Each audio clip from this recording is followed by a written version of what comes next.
أعوذ بالله من الشيطان الرجيم.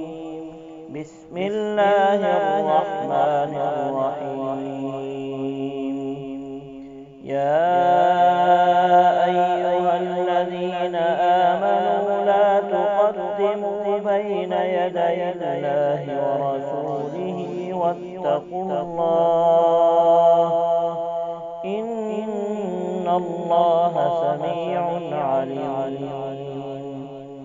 يا أيها الذين آمنوا لا ترفعوا أصواتكم فوق صوت النبي ولا تجهروا له بالقول كجهر بعضكم لبعض أن تحبط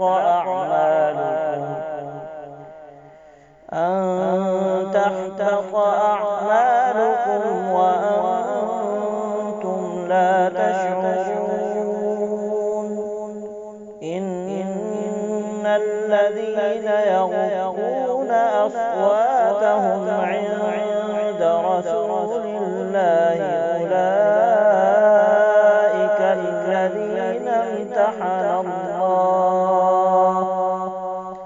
أولئك الذين امتحن الله قلوبهم للتقوى لهم مغفرة وأجر عظيم.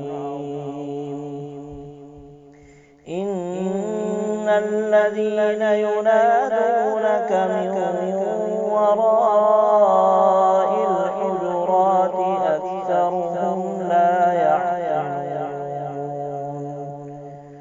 ولو أنهم صبروا حتى تخرج إليهم لكان خيرا لهم والله غفور رحيم.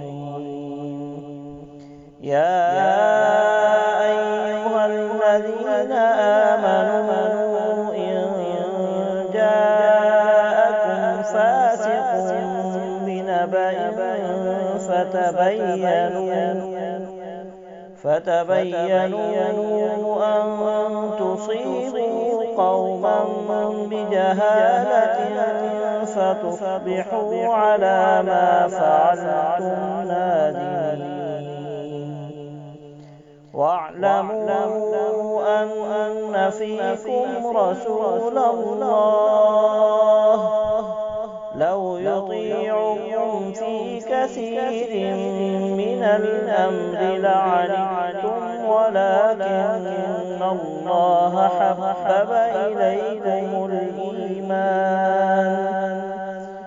حبب إليكم الإيمان وزينه في قلوبكم وكره إليكم الكفر والفسوق والعصيان أولئك هم الراشدون فضلا من الله ونعمة والله عليم حكيم.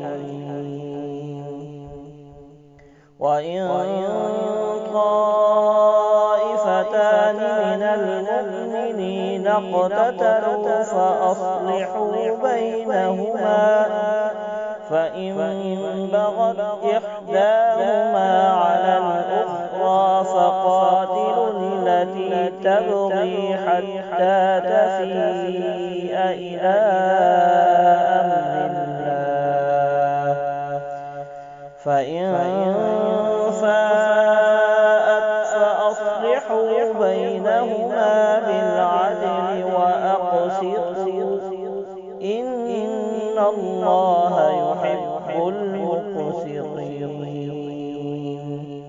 إنما المؤمنون إخوة فأصلحوا بين أخويكم واتقوا الله